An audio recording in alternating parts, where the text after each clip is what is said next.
Okay, so fetch is one of those things that it vastly varies between each individual dog and then also breeds. So, there's some breeds that are more bred to chase things and to have a little bit of a higher drive.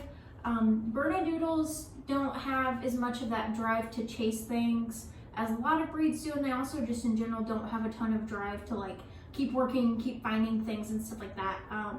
For example, I taught my Australian Shepherd, who they don't have the natural like inclination to like retrieve something and bring it back like a lab would or something like that, but he has a really high toy drive because he's a working breed. So he's a dog that was bred to have a job. So that's just one thing that you want to keep in mind. So this might take a little bit more time to teach her. She's really smart. So we'll just kind of see how it goes. This will be my second session doing fetch with her. And the last session, basically what I did is I just reinforced small little pieces of kind of that fetch behavior. So if you remember, like with the mat, we first, clicked and treated for her looking at the mat, stepping towards the mat, 1 paw on the mat, 2 paw, increase criteria from there. So the thing about fetch is you're gonna get a lot of different responses throughout your training sessions. So yesterday I had a hard time getting her to stay interested in the toy after her wanting to, she really just wanted to kind of bite on it. So what I'm going to do, or what I did is basically every time she looked at the toy, I told her yes and gave her a treat. And then if she moved towards the toy, I said yes and gave her a treat. But she wasn't giving me the same response every time. Sometimes she might look at the treat or look at the toy and just be like, I don't care about it. Or sometimes she might not even care that I've thrown it.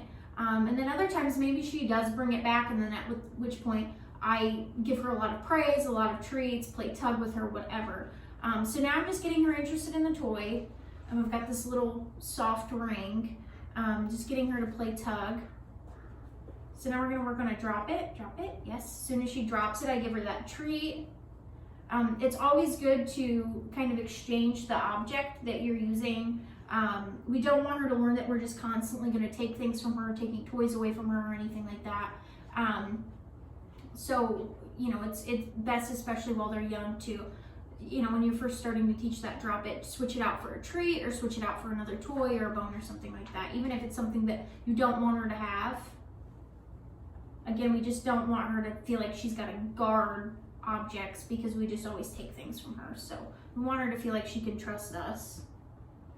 So I'm gonna go ahead and toss this toy. If she looks at it, I'm gonna mark it with a yes. Yes. Good girl. So that time I probably marked too early. She might have actually gone in to get it. Okay, and I'm gonna just keep getting her interested in it. Good girl.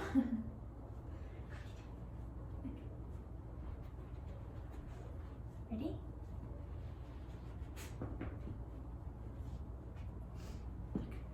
Penny. And this isn't really pretty training. It takes a lot of energy sometimes to get them interested in the toy at first. You might feel like you're not doing a good job just because she isn't staying interested in it. And that, again, that just kind of goes along with the breed and the individual. She's young, so it's, it takes a lot for her to stay focused. And then again, compared to my Australian Shepherd, I taught him a solid fetch in just a couple of sessions. So, ready? Get this toy. Good girl. Good job. Ready?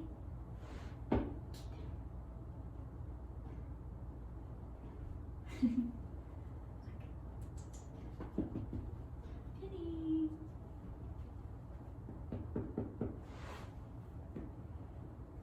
Are you tired? Is it a long week? You worked very hard? Look, Penny, look here. And sometimes you have to find the right toy for the dog. I noticed that she's more inclined to want like a tug type toy than like a ball. So I'm starting with a tug toy, and eventually, you'll be able to work up to a ball later on. Just easier to start with something she likes, and we can also reinforce her with that tugging. Yes, good job. Tugging is also a really good way to build confidence in more bashful dogs like Penny, because if we constantly like let her win, you know, she's gonna feel like she's good at something. I use Tug a lot to build confidence in dogs. Tug is also kind of like that bonding thing.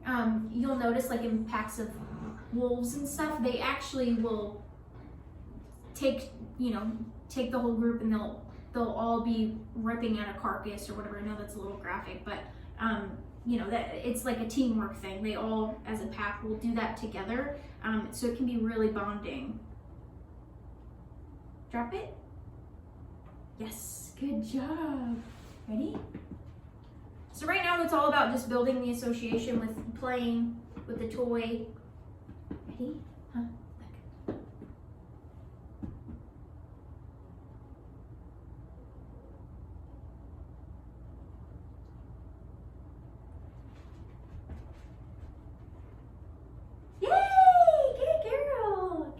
So I'm making a big deal every time she got up and got the toy that time. Good job.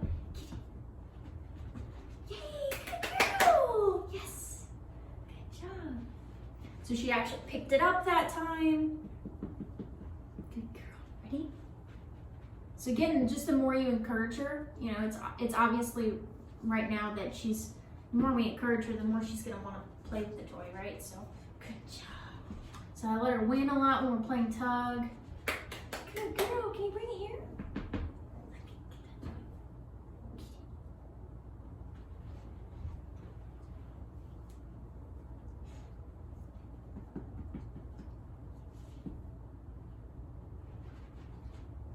Yes, good job.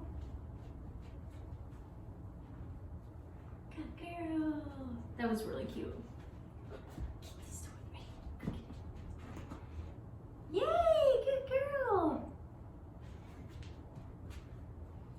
So after I get her reliably going to the toy and picking it up after I throw it, then I'm gonna start in a standing position. It's a little bit harder for me to record that way, but I'll start in a standing position, and whenever she picks it up, I'll start running and encourage her to follow me with the toy in her mouth. And if you notice, we're also throwing it from a pretty short distance. If I were to throw it really far away, you know, she's a pretty clingy puppy, which isn't necessarily a bad thing, but she's not gonna immediately try to go for that toy. So we're starting that off pretty easy, and then we'll eventually work up. What are you doing behind me? Are you just laying down being a good girl? Eventually we'll work up to throwing farther and farther distances. It's also important to remember that puppies have developing bodies, so we really don't want them to get too much activity. What are you doing? Especially kind of like that forced activity, you know, we say force, but continuously getting your dog to do things like really long walks and stuff like that. So keep your training sessions really short with this game, especially if she's being very active, and do your best to practice on like softer materials like grass or on the carpet or whatever. And you know, the harder the floor, the more impact there is on their feet when they're running. So what a good girl you are.